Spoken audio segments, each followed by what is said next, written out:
Olá, queridos. Paz. Deus abençoe sua vida, seu lar, sua família.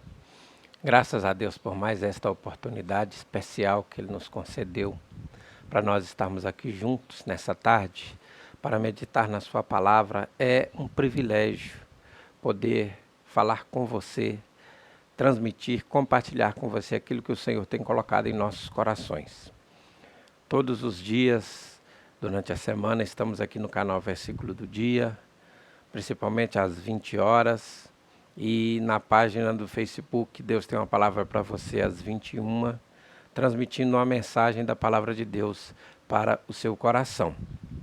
Então se inscreva nos portais aqui, como já falamos, e participe sempre, compartilhe sempre essa palavra com as pessoas da sua convivência.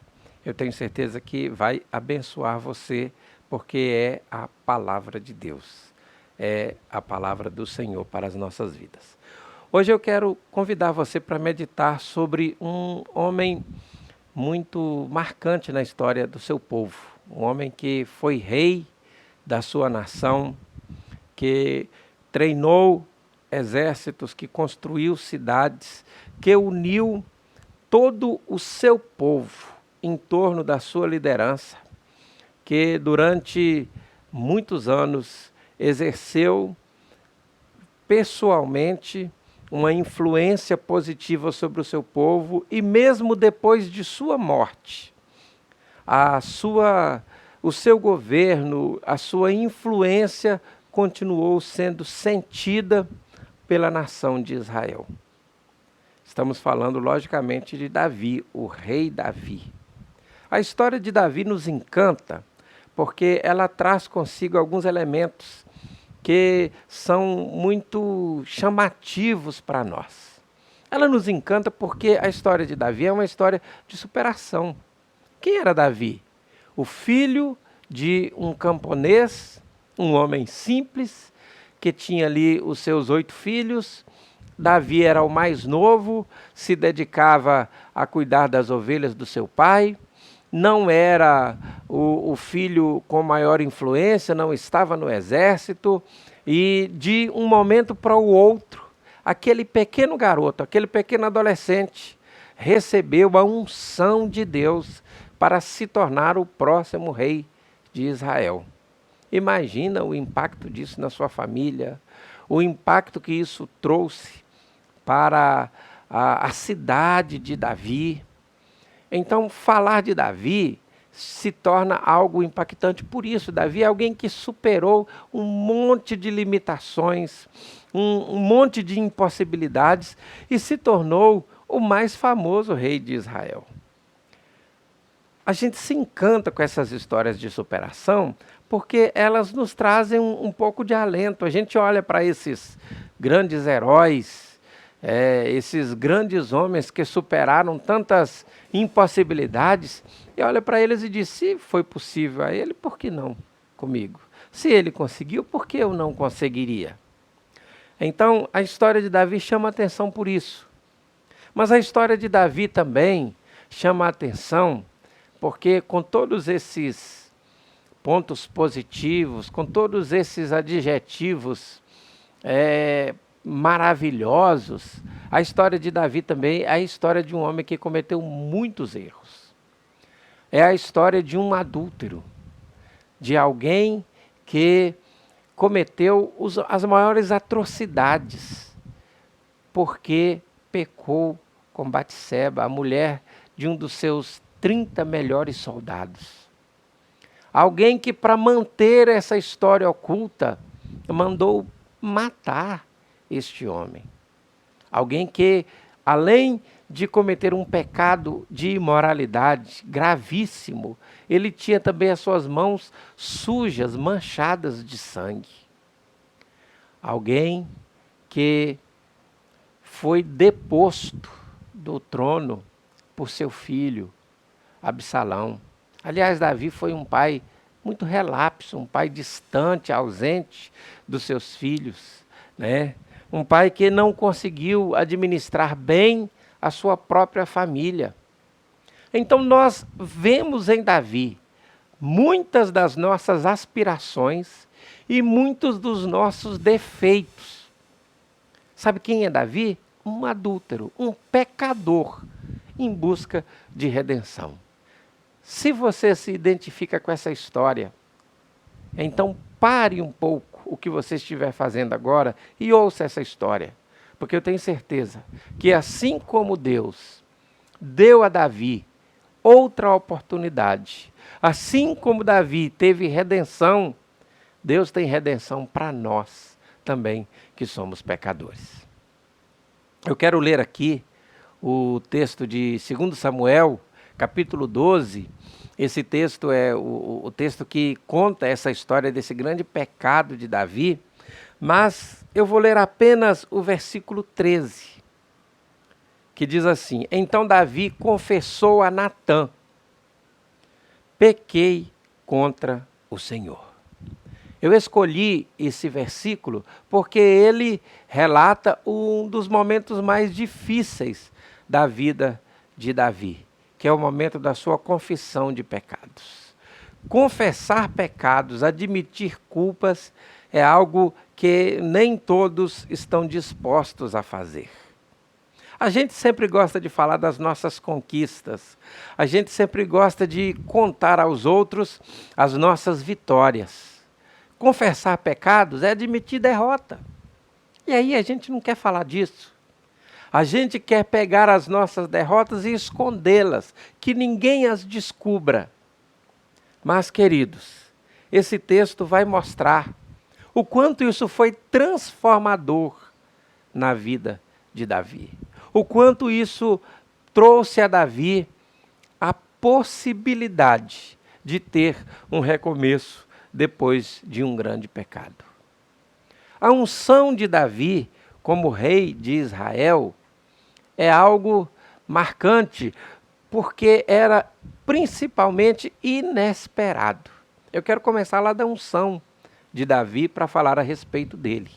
O povo de Israel vivia um momento dramático de sua história. O rei Saul estava rejeitado por Deus e cometendo os maiores erros, os maiores pecados. Cheio de orgulho, cheio de vaidade, cheio de presunção, lá estava Saul governando Israel. E o povo já sentia essa rejeição do rei Saul. A nação de Israel já vivia as inquietações de ser governada por um rei rejeitado por Deus. Então Deus determina que o profeta Samuel vá até a casa de Davi, lá na cidade de Belém, porque lá, daquela casa, Deus havia escolhido alguém para ser o rei de Israel. E a Bíblia diz que o profeta Samuel pega ali o azeite da unção, se dirige a Belém, e ali chegando eu estou sendo bem sucinto aqui nos detalhes, mas ele vai à casa de Jessé, o belemita, que era o pai de Davi, e diz: olha, eu vim aqui sacrificar ao Senhor com vocês, e o Senhor me disse, Jessé, que entre os seus filhos está um jovem que vai ser o próximo rei de Israel. É claro que isto trouxe um largo sorriso no rosto de Jessé, porque ele deixaria de ser o pobre camponês que sempre foi, para se tornar o pai do rei de Israel. E logicamente ele mandou chamar os seus filhos, e ele chamou ali os seus filhos mais velhos, Aminadab, e ele passa diante de Samuel. Aqui a história diz que ele era um jovem de boa aparência, alto, soldado. Então, o próprio Samuel disse: aqui está o novo rei de Israel. Mas Deus disse para ele que não era aquele rapaz, porque Deus não estava olhando apenas a aparência física, mas ele olhava o coração do futuro rei. E então Samuel não ungiu o primeiro, não ungiu o segundo, não ungiu o terceiro, não ungiu o sexto, não ungiu o sétimo. E então acabou a cerimônia de unção. Quando eles estavam preparando para já se assentar à mesa, Samuel disse: acabaram-se os seus filhos? E Jessé disse: olha, nós temos um, mas é o mais jovem, está lá no pasto, cuidando das ovelhas. Ou seja, se não foi nenhum desses 7, deve ter havido um equívoco, profeta. Certamente não será o 8º, o menor. Mas a Bíblia diz que Samuel mandou chamar Davi, diz que não se assentariam à mesa enquanto ele ali não chegasse. E vem Davi, que tinha o semblante gentil, um adolescente, talvez ali 16, 17 anos. E quando ele chegou, o Senhor mandou que o profeta Samuel ungisse a Davi como o futuro rei de Israel. Queridos, a Bíblia diz que Davi foi ungido diante dos seus irmãos. O mais jovem, o menor, que pela cultura patriarcal de sua época, jamais teria qualquer poder sobre a sua família, recebe ali a unção de Deus para se tornar a maior autoridade de sua nação. Então, aqui nós encontramos um ponto de partida maravilhoso. E a Bíblia diz que Deus mandou ungir a Davi porque ele era um homem segundo o coração de Deus. Era um homem sensível, escrevia poesias, tocava harpa. Não tinha o perfil de um grande guerreiro para governar o seu povo. Nós vamos encontrar, algum tempo depois, esse mesmo jovem Davi, dando um grande exemplo de coragem, quando ele enfrenta o maior guerreiro da sua época, que era o gigante Golias. E a Bíblia diz que Davi foi cheio do Espírito Santo. E no nome do Senhor, ele derrotou o grande guerreiro que era Golias. E aí nós fazemos um paralelo de um jovem simples que recebeu a unção ali no meio da sua família. Aquele assunto ficou muito restrito, né? A sua vida local ali, e de repente Deus pega aquele jovem simples e o coloca num campo de batalha, e ele vence o maior inimigo de Israel, que era o gigante Golias. E aí aquele jovem começa a ser aclamado como um soldado corajoso, como um homem de muita coragem, como um homem sobre quem Deus havia repousado força, coragem para vencer um grande guerreiro. E Davi passa a ser amado pelo seu povo. É claro que isso trouxe algumas dificuldades também, porque isso provocou o ciúme de Saul, que já vivia uma crise de rejeição muito grande da nação, né? Já vivia um momento, falando a gíria dos nossos dias, né? Já vivia um momento de impopularidade muito grande.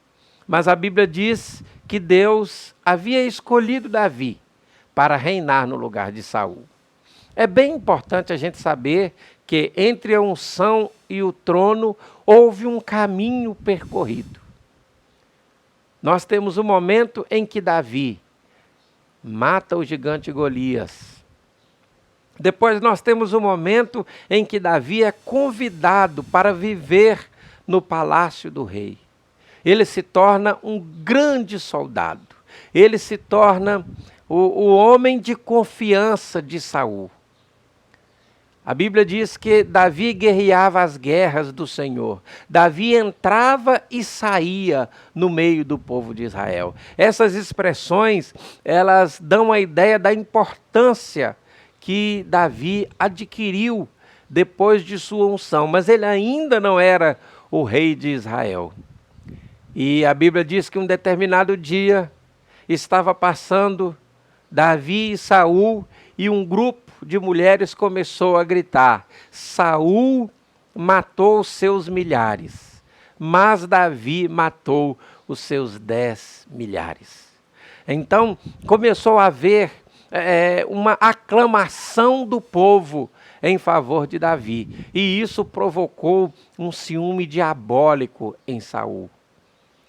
Isso provocou em Saul um ciúme terrível e ele começou a perseguir a Davi. Então nós temos um jovem ungido, um jovem soldado corajoso, amado pelo povo, e daqui a pouco nós temos um soldado fugitivo de Saul, que começou a viver em cavernas e a enfrentar o próprio exército que ele havia participado.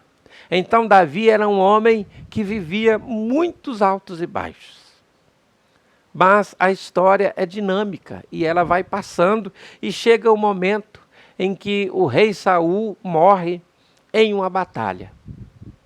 E a tribo de Judá vai chamar a Davi, porque até então aquele jovem que foi ungido lá não era conhecido. Porém, depois de todos esses feitos, o povo começa a reconhecer em Davi alguém que poderia ser o líder da nação de Israel. E Davi assume a liderança daquela tribo, lá na cidade de Hebrom. E as demais tribos vão reconhecendo Davi como rei. Chega um momento em que as 12 tribos de Israel era uma nação dividida em 12 tribos, né? Só para uma figura de comparação um pouco distante, era como se fosse uma nação com 12 estados ou 12 províncias, né? Mas eram tribos que havia se unido a Davi, e Davi, aos poucos, vai tomando o domínio da nação, até que chega o momento em que Davi é ungido rei sobre todo o Israel. E Davi começa a alargar as fronteiras da nação. Davi começa a alcançar a importância política primaz da sua época. O grande rei de Israel. Davi começa a ser reconhecido como o grande estrategista de guerra, o grande guerreiro, o grande rei da nação de Israel. Acontece também nesse período o momento mais impactante da história política de Davi, quando ele toma a cidade de Jerusalém e transforma a cidade de Jerusalém na capital da nação, no centro da nação. Queridos, nós encontramos aqui momentos difíceis, mas nós encontramos até aqui um homem que superou todas as dificuldades e conseguiu se estabelecer como rei da sua nação. A Bíblia diz, queridos, que Davi treinou um grande exército e ele tinha naquele exército 30 homens que tinham uma importância muito grande pelas suas habilidades de soldados, pelas suas habilidades de guerra. Eles eram hábeis, eles eram corajosos, eles dominavam o exército da nação. Eles eram chamados de os 30 valentes de Davi. Davi se tornou realmente um grande rei, um grande soberano da nação de Israel. E quando o rei vai bem, a nação prospera, né? Quando o povo está sendo governado de maneira habilidosa, a nação é abençoada. Quando o povo reconhece Deus na vida do seu líder, do seu rei, a nação é tomada de um sentimento de esperança, de ânimo, e essa nação começa a crescer, essa nação começa a tornar-se poderosa. E o exército de Davi vai se tornando cada dia mais habilidoso. E chega o momento em que Davi começa, por causa da capacidade de comando dos seus generais, dos seus comandantes. Então ele começa a determinar que eles coordenem o exército sem a sua presença, como era comum naquela época. E numa época em que levantou-se uma grande batalha, a Bíblia diz que Davi ficou no palácio e mandou o seu exército para a guerra. É importante dizer também que Davi era conhecido como um rei temente ao Senhor, como um rei que amava a Deus, como um rei que adorava a Deus, como um rei que prezava a obediência à lei do Senhor, como um rei que valorizava os momentos de adoração, como um rei que incentivava o povo a ser fiel a Deus, ser fiel ao Senhor. Mas, queridos, mesmo os maiores homens estão sujeitos a grandes pecados.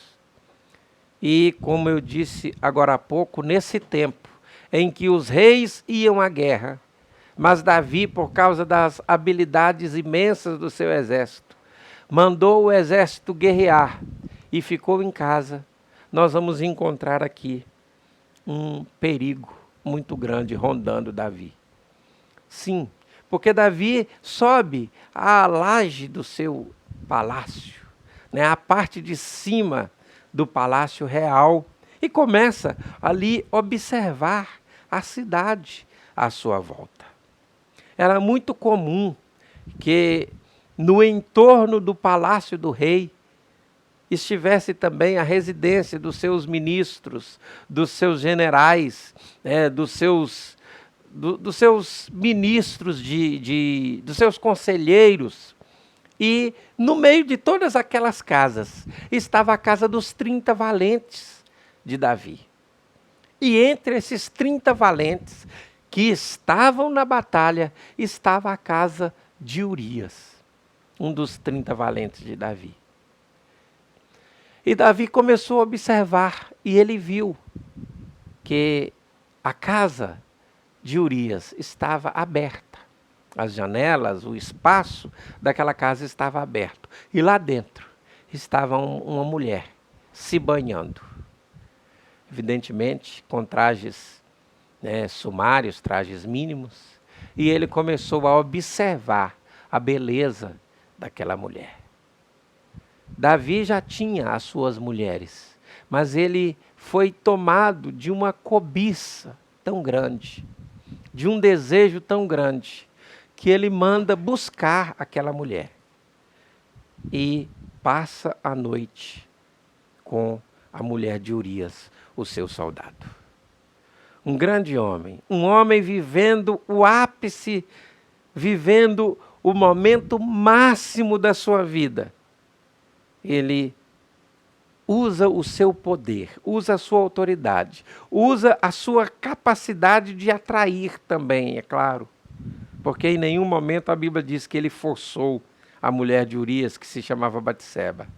Ele usa todo esse know-how da sua posição, do seu carisma, da sua importância. Manda trazer aquela mulher e deita-se com aquela mulher. Queridos, olha que perigo é quando as pessoas se acomodam. Quando as pessoas começam a olhar para a sua posição como uma posição acima de todo mundo. O pensamento de que eu posso fazer tudo porque, afinal de contas, eu sou quem sou. Eu sou o rei de Israel. Eu posso fazer aquilo que eu bem interessar. Eu tenho poder. Isso é muitíssimo perigoso. Então nós vemos aqui uma dose de acomodação, uma dose de cobiça, uma dose de abuso de poder, uma dose de falta de temor a Deus. Você mistura tudo isso e isso produz algo terrível para Davi, que foi o seu pecado com Batseba. Mas o seu soldado, que era Urias, marido de Batseba, estava para a guerra. Certamente, ninguém ou muito poucas pessoas tomaram conhecimento disso. E então Davi diz para Batseba: pode voltar para sua casa. Vamos acrescentar aí uma dose de insensibilidade? Davi agiu como se nada tivesse acontecendo. Dormiu com a mulher do seu melhor soldado, praticou adultério, pecou contra o Senhor, deu um péssimo exemplo para a sua nação e continuou numa boa.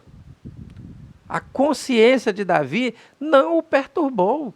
Estava tudo certo. O que tinha de mais? Mas, no meio de tudo isso, passaram-se alguns dias e Batseba mandou avisar Davi que estava grávida. E é lógico que a única pessoa que poderia ser pai daquela criança era Davi, porque Urias estava para a guerra. E Davi disse: não se preocupe, eu dou um jeito nisso. Já viu como é perigoso a gente achar que dá um jeito em tudo? Que coisa enganosa, que coisa absurda. Davi mandou chamar Urias, que era o seu grande soldado, o marido de Batseba, para que ele trouxesse informações da guerra. E Urias veio, foi perante o rei, deu as informações. O rei, muito alegre, propositadamente, serviu o melhor vinho. Urias bebeu vinho, se alegrou ali com o rei. Quando terminou, Davi disse: Urias, eu vou te dar uma folga. Aproveita que você está aqui e vai para casa. Passe lá à noite com sua mulher. Depois você volta para a batalha. Depois você volta lá para a frente de guerra. E Davi entrou para o seu quarto, para a sua câmara real, com a certeza de que estava tudo dominado, tudo resolvido. Porque Urias viria, dormiria com a sua esposa e a gravidez, que era a evidência que poderia complicar Davi por causa do seu pecado, estaria resolvida. Tudo resolvido. Mas não dá para manipular tudo, queridos. A gente sempre precisa saber que, por mais inteligente que sejamos, nós não conseguimos nos livrar dos nossos erros, nós precisamos resolvê-los. Davi não conseguiu resolver da maneira correta. Davi tentou manipular a situação. Mas vai ficar pior ainda, porque no outro dia, quando o rei levantou, ele foi informado que Urias não havia ido para sua casa, mas que havia dormido na frente do palácio. E então ele chama Urias e diz: Urias, você não entendeu quando eu te disse para ir para sua casa, ficar lá com a sua esposa, dormir com a sua esposa? E ele disse: eu entendi, ó rei, mas não seria justo, não seria leal eu dormir no conforto da minha cama, da minha casa, enquanto os meus companheiros de guerra estão dormindo no sereno, estão dormindo no meio da batalha. Sabe, queridos, não dá para manipular gente leal, não dá para manipular gente fiel, não dá para enganar a todos, principalmente aqueles que são fiéis. E então Davi viu que toda a sua estratégia havia caído por terra. Todo o esquema de Davi caiu por terra. Ali estava um adúltero, desesperado para esconder o seu adultério. Desesperado para resolver um problema, mas ele não tinha o poder sobre tudo. Então ele resolveu tomar uma decisão radical. Ele resolveu ir para o tudo ou nada. Ele disse: eu resolvo esse problema de um jeito ou de outro. E Davi escreve uma carta para Urias, que era o general do seu exército, e diz assim: pegue o soldado Urias e coloque na frente de batalha. Ele escreveu para Joabe, que era o capitão do exército, que era o comandante do exército e disse: coloque Urias no local onde a batalha estiver mais ferrenha. Deixe-o desguarnecido, para que ele seja morto na batalha. Olha a que ponto Davi chegou. Davi comete adultério. Davi comete um assassinato. Ele mentalizou, ele era o mentor intelectual da morte de Urias. Ora, queridos, era esse o homem que eu falei? Era isso que se esperava de alguém segundo o coração de Deus? Era isso que se esperava de um homem chamado por Deus, escolhido por Deus, ungido por Deus? Era isso que se esperava do rei de Israel? Que situação! A que ponto chegou Davi? Que situação terrível! E a Bíblia diz que esta parte do plano funcionou, porque Joabe, o capitão do exército, colocou Urias no local de maior batalha. Urias foi morto. E Davi ainda posou de bom rapaz, porque ele foi lá e se casou com a viúva do seu soldado que foi morto na guerra. Até nisso, a gente vê Davi levando uma aparente vantagem. Mas, queridos, existia uma pessoa que acompanhou tudo isso e que reprovou a atitude de Davi. Essa pessoa é Deus. Porque Deus não aprova pecado de ninguém, queridos. Independente de quem sejamos, Deus não apoia os nossos pecados. As Escrituras relatam esses fatos, esses pecados, para que todos compreendamos de que Deus não está disposto a se comprometer com o pecado de ninguém. Ele é santo, ele é puro, ele abomina o pecado. E ele abominou o pecado de Davi. E a Bíblia diz que o tempo passou e quando já estava chegando quase nos dias de nascer o filho de Davi com Batseba, que havia sido concebido em uma situação de pecado, de repente chega lá no palácio o profeta Natã. O profeta Natã entrou e disse: olha, rei, eu queria lhe contar uma história de dois homens aqui do seu reinado, da sua nação. Um homem muito rico, com muitas fazendas, muito gado, muitas ovelhas, muitos bois e um palácio maravilhoso, espaço à vontade para as suas fazendas, para as suas riquezas. E o seu vizinho, um homem pobre, que tinha uma única ovelha. E como ele não tinha espaço para essa ovelha vivia no seu terreiro, comia do seu bocado e dormia no seu regaço. Dormia dentro da própria casa. Mas um dia esse homem rico recebeu uma caravana de amigos, um grupo de pessoas importantes, e foi lá na casa do pobre e pegou a ovelha daquele homem pobre e fez um jantar para a sua comitiva. A Bíblia diz que Davi foi tomado de uma ira tão grande e disse: esse homem que cometeu essa maldade, esse homem rico, que foi lá e pegou a ovelhinha do pobre e a matou para servir numa festa para os seus amigos, merece morrer. E então o profeta Natã olha para o rei e aponta na direção dele e diz: este homem é tu, ó rei.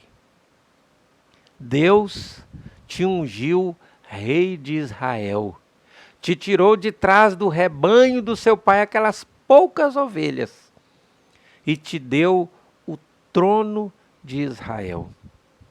Deus te deu o palácio da nação. Deus te deu esta cidade. Deus te deu as mulheres dos seus inimigos. Deus te deu tudo que você pediu. E se você pedisse, Ele daria ainda mais. Mas a vossa excelência, mas a vossa majestade, foi lá e pegou a mulher de Urias, o seu soldado, e a tomou dele e mandou matar o seu fiel soldado. Por isso o Senhor abominou tudo isto que você fez. E aí nós chegamos no texto que lemos. Nós chegamos no texto em que Davi confessa o seu pecado. Queridos, essa história ela é bonita no seu conteúdo, mas triste, porque ela mostra alguém em quem a gente tanto confia, em quem a gente tanto coloca a gente coloca como espelho para nós. A gente vê este homem com uma queda tão grande. E eu tenho certeza que essa mesma decepção que nós sentimos, a família, a nação, olhava para Davi e sentia. E a Bíblia diz, queridos, que Deus enviou a Natã para confrontar o pecado de Davi. Como Deus lida com os pecadores? Deus confronta os pecadores, mostra aos pecadores os seus pecados. Nós estamos vivendo uma época em que falar de pecado não é muito bem visto ou bem aceito. E criamos um Deus que não repreende pecado de ninguém, porque Ele busca o amor e a adoração dos homens. Mas esse não é o Deus da Bíblia. O Deus da Bíblia busca adoradores fiéis. Mas Ele não está preso. Ele não está refém desses adoradores, a ponto de permitir que eles pequem e fiquem sem serem confrontados. Deus não é o pai que ama os seus filhos e oculta os seus pecados, mas Ele confronta os pecados dos seus filhos. No versículo 13, nós encontramos Davi reconhecendo o seu pecado. Eu quero convidar você para ler comigo um outro texto das Escrituras. O Salmo de número 32. Este salmo, ele é reconhecido como escrito por Davi durante o seu momento de confissão. Quando Davi reconhece a gravidade do seu pecado. E depois que ele é repreendido e perdoado, ele escreve este salmo. Olha o que diz o Salmo 32. Como é feliz aquele cuja desobediência é perdoada e cujo pecado é coberto. Sim, como é feliz aquele cuja culpa o Senhor não leva em conta, cuja consciência é sempre sincera. Enquanto eu me recusei a confessar o meu pecado, o meu corpo definhou e eu gemia o dia inteiro. Dia e noite, a tua mão pesava sobre mim. A minha força evaporou como água no calor do verão. Esta é a condição do homem que não reconhece os seus pecados, não confessa a Deus os seus pecados. Ele vive em uma situação de desaventurança. Bem-aventurado aquele cuja desobediência é perdoada. Então vamos usar o contrário de bem-aventurado para aquele que não busca perdão de Deus. desaventurado é aquele que não busca perdão para a sua desobediência. Desaventurado aquele cujo pecado não é perdoado, porque ele não busca perdão do seu pecado. Enquanto o homem se recusa a confessar os seus pecados, ele vive debaixo de gemido e debaixo do peso da mão de Deus.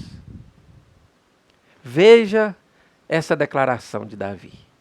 Versículo 5 do Salmo 32. Finalmente confessei a ti todos os meus pecados, e não escondi mais a minha culpa.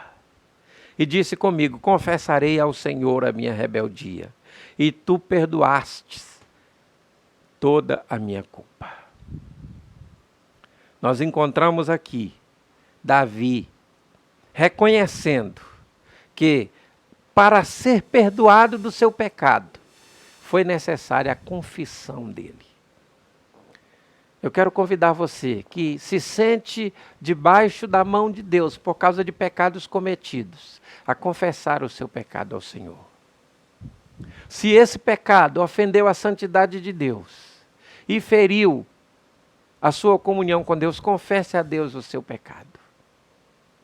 Se este pecado também se tornou uma desonra para o povo de Deus, maculando a sua comunhão com Deus, lembre-se do que o apóstolo Tiago nos ensina: confessai as vossas culpas uns aos outros, para que sareis.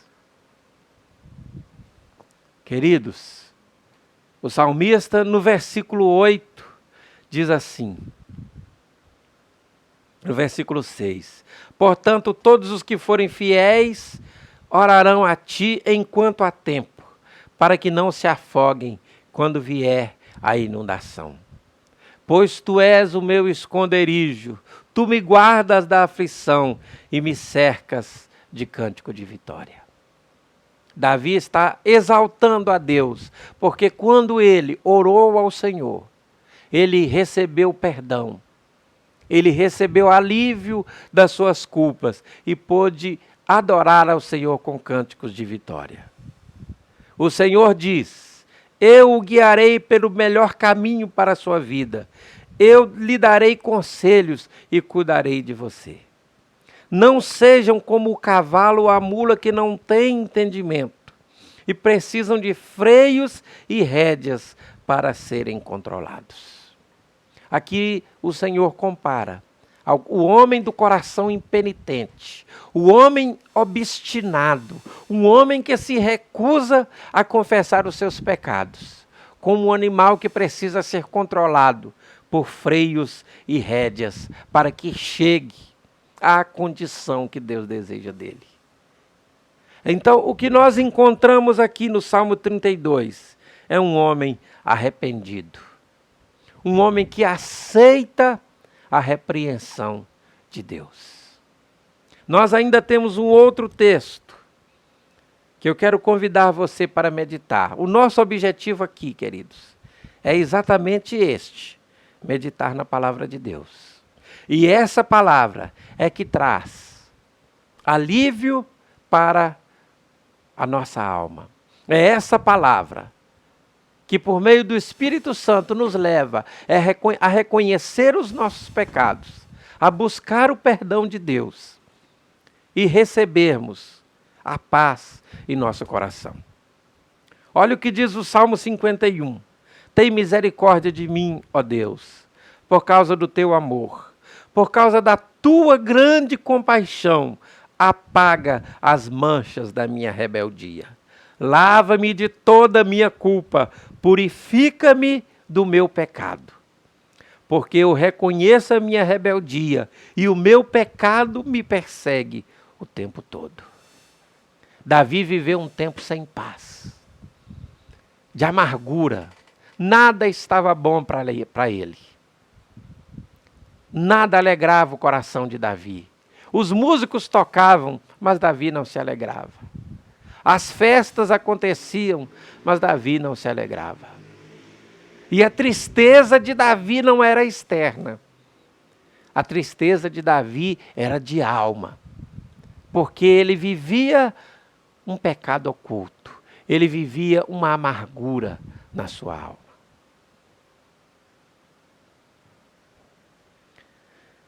Como está você? Como está a sua alma? Você tem paz na sua alma? Se você tem pecados que necessita de confissão, confesse o seu pecado ao Senhor. Busque a ajuda espiritual daqueles que podem te ajudar. Confesse o seu pecado na presença do Senhor, para que você alcance a libertação do seu pecado, para que você deixe de ser perseguido pela sua própria consciência. Continua aqui no Salmo 51 a oração de Davi. Versículo 7. Purifica-me da minha impureza e ficarei limpo. Lava-me e ficarei mais branco que a neve. Devolve a minha alegria e felicidade.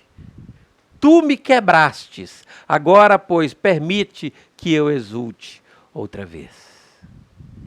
Traga de novo, Senhor, alegria ao meu coração. O pecado tira a alegria do indivíduo, tira a paz. O indivíduo está sempre moribundo, sempre amargurado, sem paz, sem alegria, falta comunhão.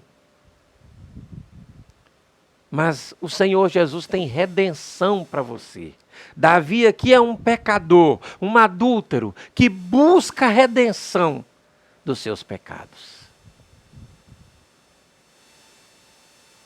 Versículo 12. Restaura em mim a alegria da tua salvação e torna-me disposto a te obedecer. Então ensinarei os teus caminhos aos rebeldes e eles se voltarão para ti. Queridos, a rebeldia contra Deus tem um alto preço. Davi pagou um preço altíssimo pelo seu pecado. Os momentos de prazer que ele desfrutou ali, com aquela mulher que não era a sua esposa, os momentos de prazer ilegítimos e pecaminosos, levaram Davi a uma situação de amargura e sofrimento. Davi perdeu o respeito dos seus soldados. A partir daquele dia, Joabe nunca mais olhou para Davi com os mesmos olhos. Joabe nunca mais respeitou a Davi como seu rei. E lá na frente, nós vamos encontrar Joabe seguindo a Absalão e abandonando a Davi. Nós vamos encontrar também a família de Davi em uma situação de degradação. Nós vamos encontrar Aminon, filho de Davi, abusando de sua meio-irmã Tamar. E Davi não tinha condição moral para corrigir o seu filho Aminon. E como Davi não fez cumprir a lei e não corrigiu, Absalão mata o seu irmão. Depois nós encontramos Absalão se levantando contra Davi e tomando-lhe o trono. Então tudo isso mostra que o pecado de Davi teve graves consequências. O pecado nunca compensa. O pecado sempre é mal. O pecado sempre faz mal. Mas há redenção para aqueles que pecaram. Olha o que Davi diz, versículo 16. Tu não desejas sacrifício, do contrário eu os ofereceria. Também não queres holocaustos. Os sacrifícios e holocaustos eram meios utilizados simbolicamente e estabelecidos por Deus para os pecadores arrependidos. Mas Davi olha para aqueles sacrifícios de holocausto e diz assim: não adianta eu oferecer sacrifícios de holocausto sem antes confessar o meu pecado, Porque o sacrifício que o Senhor deseja é um espírito quebrantado, é um coração humilde, disposto à confissão, ao arrependimento e o retorno à obediência à lei de Deus, à vontade de Deus. Então Davi não está dizendo que os sacrifícios são inúteis, mas ele diz que naquela condição, antes de sacrifício, ele precisava de espírito quebrantado. Ele precisava de coração arrependido. De nada adianta sacrifícios oferecidos por corações impenitentes. Se não há arrependimento, os sacrifícios se tornam inúteis. Mas então no versículo 18 ele diz assim: olha com favor para Sião e ajuda, reconstrói os muros de Jerusalém. Então te agradarás dos sacrifícios de justiça, dos holocaustos e das ofertas queimadas. E sobre o teu altar, novilhos voltarão a ser sacrificados. Queridos, essa mensagem de hoje fala de alguém que tinha todas as bênçãos de Deus, mas que foi seduzido pelo prazer do pecado e tentou ocultar esse pecado. Mas esse texto mostra claramente também que a tentativa de ocultar pecados é um auto-engano, porque ninguém pode ocultar nada diante de Deus. De Deus não se esconde, de Deus não se zomba. E que Deus confronta os nossos pecados. Se pecamos, seremos confrontados pelo Senhor. E esse texto também mostra que mesmo os maiores pecadores devem buscar arrependimento, porque a única maneira que alguém pode encontrar para ser perdoado é com arrependimento verdadeiro. O arrependimento não é remorso. O remorso, ele é a tristeza pelo prejuízo do pecado. Então eu olho para o prejuízo que o pecado me causou e me entristeço. Mas isso não é necessariamente arrependimento. O arrependimento é uma tristeza de alma, por reconhecer que ofendemos a santidade de Deus. Este é o arrependimento verdadeiro. Eu falo aqui como pecador arrependido. Todos somos pecadores e necessitamos de arrependimento. Portanto, devemos buscar do Senhor o arrependimento de alma, reconhecendo que o nosso pecado ofende a santidade de Deus e abrindo o nosso coração para voltar à obediência. Então, o perdão dos pecados é o recurso divino para o alívio da culpa, para aqueles que verdadeiramente estão arrependidos e dispostos a voltar ao caminho da obediência. O Provérbios de Salomão, capítulo 28, versículo 13, diz assim: aquele que encobre as suas transgressões nunca prosperará, mas o que confessa e deixa alcança misericórdia. Eu quero convidar você para uma oração de confissão neste momento. Diante de Deus, diante do Senhor.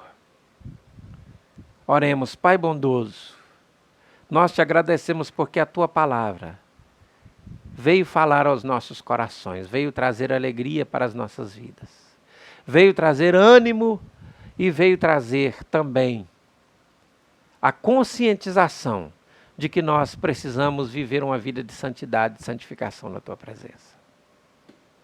Nós oramos, Senhor, reconhecendo a Ti, ou reconhecendo perante Ti os nossos pecados. E buscando de Ti um coração arrependido e disposto a obedecer, Senhor. Nós reconhecemos que os nossos pecados ofendem a Tua santidade.